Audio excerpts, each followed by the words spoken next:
Isaiah chapter 5. Let me sing for my beloved, my love song concerning his vineyard. My beloved had a vineyard on a very fertile hill. He dug it and cleared it of stones and planted it with choice vines. He built a watchtower in the midst of it and hewed out a wine vat in it. And he looked for it to yield grapes, but it yielded wild grapes. And now, O inhabitants of Jerusalem and men of Judah, judge between me and my vineyard. What more was there to do for my vineyard that I have not done in it? When I looked for it to yield grapes, why did it yield wild grapes? And now I will tell you what I will do to my vineyard. I will remove its hedge, and it shall be devoured. I will break down its wall, and it shall be trampled down. I will make it a waste, it shall not be pruned or hoed, and briars and thorns shall grow up. I will also command the clouds that they rain no rain upon it. For the vineyard of the Lord of hosts is the house of Israel, and the men of Judah are his pleasant planting.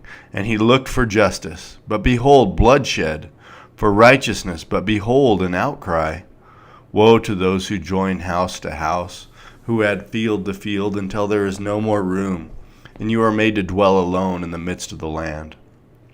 The Lord of hosts has sworn in my hearing, surely many houses shall be desolate, large and beautiful houses without inhabitant. For 10 acres of vineyard shall yield but one bath, and a homer of seed shall yield but an ephah. Woe to those who rise early in the morning that they may run after strong drink, who tarry late into the evening as wine inflames them. They have lyre and harp, tambourine and flute and wine at their feasts, but they do not regard the deeds of the Lord, or see the work of his hands. Therefore my people go into exile for lack of knowledge. Their honored men go hungry, and their multitude is parched with thirst. Therefore Sheol has enlarged its appetite and opened its mouth beyond measure, and the nobility of Jerusalem and her multitude will go down, her revelers, and he who exults in her. Man is humbled, and each one is brought low, and the eyes of the haughty are brought low. But the Lord of hosts is exalted in justice, and the holy God shows himself holy in righteousness. Then shall the lambs graze as in their pasture, and nomads shall eat among the ruins of the rich. Woe to those who draw iniquity with cords of falsehood, who draw sin as with cart ropes, who say, Let him be quick, let him speed his work, that we may see it. Let the counsel of the Holy One of Israel draw near, and let it come, that we may know it. Woe to those who call evil good and good evil, who put darkness for light and light for darkness, who put bitter for sweet and sweet for bitter. Woe to those who are wise in their own eyes and shrewd in their own sight. Woe to those who are heroes at drinking wine and valiant men in mixing strong drink, who acquit the guilty for a bribe and deprive the innocent of his right. Therefore, as the tongue of fire devours the stubble, and as dry grass sinks down in the flame, so their root will be as rottenness, and their blossom go up like dust. For they have rejected the law of the Lord of hosts, and have despised the word of the Holy One of Israel. Therefore the anger of the Lord was kindled against his people, and he stretched out his hand against them and struck them. And the mountains quaked, and their corpses were as refuse in the midst of the streets. For all this his anger has not turned away, and his hand is stretched out still. He will raise a signal for nations far away, and whistle for them from the ends of the earth. And behold, quickly, speedily they come. None is weary, none stumbles, none slumbers or sleeps. Not a waistband is loose, not a sandal strap broken. Their arrows are sharp, all their bows bent. Their horses' hooves seem like flint, and their wheels like the whirlwind. Their roaring is like a lion. Like young lions they roar, they growl and seize their prey. They carry it off, and none can rescue. They will growl over it on that day like the growling of the sea. And if one looks to the land, behold darkness and distress, and the light is darkened by its clouds. Isaiah chapter 6. In the year that King Uzziah died, I saw the Lord sitting upon a throne, high and lifted up, and the train of his robe filled the temple. Above him stood the seraphim. Each had 6 wings. With 2 he covered his face, and with 2 he covered his feet, and with 2 he flew. And one called to another and said, Holy, holy, holy is the Lord of hosts. The whole earth is full of his glory. And the foundations of the threshold shook at the voice of him who called, and the house was filled with smoke. And I said, Woe is me, for I am lost, for I am a man of unclean lips, and I dwell in the midst of a people of unclean lips, for my eyes have seen the King, the Lord of hosts. Then one of the seraphim flew to me, having in his hand a burning coal that he had taken with tongs from the altar. And he touched my mouth and said, Behold, this has touched your lips. Your guilt is taken away, and your sin atoned for. And I heard the voice of the Lord saying, Whom shall I send, and who will go for us? Then I said, Here I am, send me. And he said, Go and say to this people, Keep on hearing, but do not understand. Keep on seeing, but do not perceive. Make the heart of this people dull, and their ears heavy, and blind their eyes, lest they see with their eyes, and hear with their ears, and understand with their hearts, and turn and be healed. Then I said, How long, O Lord? And he said, Until cities lie waste without inhabitant, and houses without people, and the land is a desolate waste, and the Lord removes people far away, and the forsaken places are many in the midst of the land.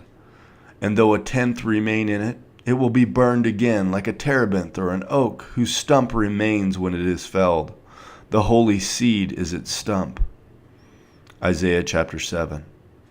In the days of Ahaz the son of Jotham, son of Uzziah, king of Judah, Rezin the king of Syria, and Pekah the son of Remaliah the king of Israel came up to Jerusalem to wage war against it, but could not yet mount an attack against it. When the house of David was told, Syria is in league with Ephraim, the heart of Ahaz and the heart of his people shook as the trees of the forest shake before the wind.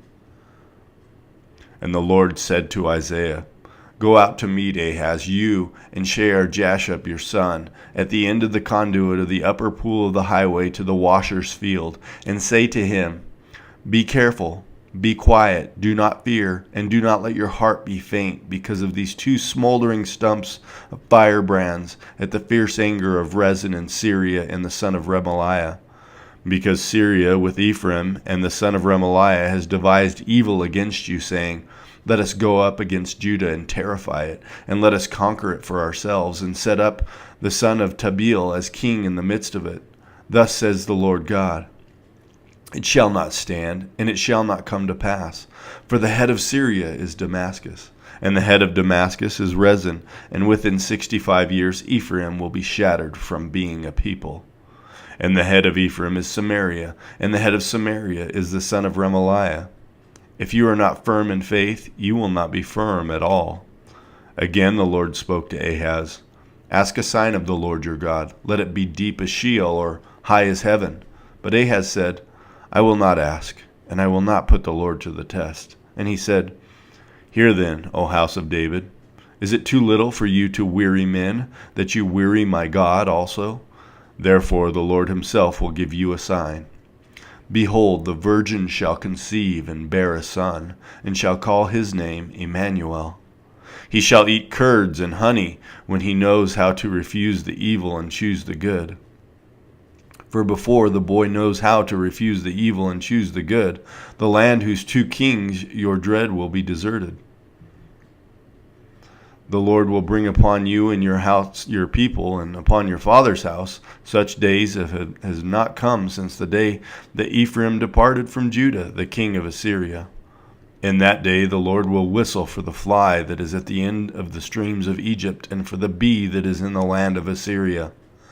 And they will all come and settle in the steep ravines, and in the clefts of the rocks, and on the thorn bushes, and in all the pastures.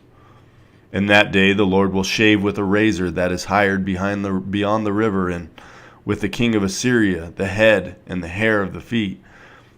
And it will sweep away the beard also. In that day a man will keep alive a young cow and 2 sheep, And because of the abundance of milk that they give, he will eat curds, for everyone who is left in the land will eat curds and honey. In that day, every place where there used to be 1,000 vines, worth 1,000 shekels of silver, will become briars and thorns. With bow and arrows a man will come there, for all the land will be briars and thorns. And as for all the hills that used to be hoed with a hoe, you will not come there for fear of briars and thorns, but they will become a place where cattle are let loose and where sheep tread. Isaiah chapter 8. Then the Lord said to me, Take a large tablet and write on it in common characters, belonging to Maher-shalal-Hash-baz. And I will get reliable witnesses, Uriah the priest and Zechariah the son of Jeberechiah, to attest for me. And I went to the prophetess, and she conceived and bore a son. Then the Lord said to me, Call his name Maher-shalal-Hash-baz, for before the boy knows how to cry, My father, or my mother, the wealth of Damascus and the spoil of Samaria will be carried away before the king of Assyria. The Lord spoke to me again, Because this people has refused the waters of Shiloh, that flow gently, and rejoice over Rezin and the son of Remaliah, therefore, behold, the Lord is bringing up against them the waters of the river, mighty and many, the king of Assyria in all his glory, and it will rise over all its channels and go over all its banks, and it will sweep on into Judah. It will overflow and pass on, reaching even to the neck, and its outspread wings will fill the breadth of your land, O Emmanuel. Be broken, you peoples, and be shattered. Give ear, all you far countries. Strap on your armor and be shattered. Strap on your armor and be shattered. Take counsel together, but it will come to nothing. Speak a word, but it will not stand, for God is with us. For the Lord spoke thus to me with his strong hand upon me, and warned me not to walk in the way of this people, saying, Do not call conspiracy all that this people calls conspiracy, and do not fear what they fear, nor be in dread. But the Lord of hosts, him you shall honor as holy. Let him be your fear, and let him be your dread. And he will become a sanctuary and a stone of offense and a rock of stumbling to both houses of Israel, a trap and a snare to the inhabitants of Jerusalem. And many shall stumble on it. They shall fall and be broken. They shall be snared and taken. Bind up the testimony. Seal the teaching among my disciples. I will wait for the Lord, who is hiding his face from the house of Jacob, and I will hope in him. Behold, I and the children whom the Lord has given me are signs and portents in Israel from the Lord of hosts, who dwells on Mount Zion. And when they say to you, Inquire of the mediums and the necromancers who chirp and mutter, should not a people inquire of their God? Should they inquire of the dead on behalf of the living? To the teaching and to the testimony, if they will not speak according to this word, it is because they have no dawn. They will pass through the land greatly distressed and hungry. And when they are hungry, they will be enraged and will speak contemptuously against their king and their God, and turn their faces upward. And they will look to the earth, but behold, distress and darkness, the gloom of anguish, and they will be thrust into thick darkness. Psalm 110, a psalm of David. The Lord says to my Lord, Sit at my right hand until I make your enemies your footstool. The Lord sends forth from Zion your mighty scepter. Rule in the midst of your enemies. Your people will offer themselves freely on the day of your power in holy garments. From the womb of the morning, the dew of your youth will be yours. The Lord has sworn and will not change his mind. You are a priest forever, after the order of Melchizedek. The Lord is at your right hand. He will shatter kings on the day of his wrath. He will execute judgment among the nations, filling them with corpses. He will shatter chiefs over the wide earth. He will drink from the brook by the way. Therefore he will lift up his head.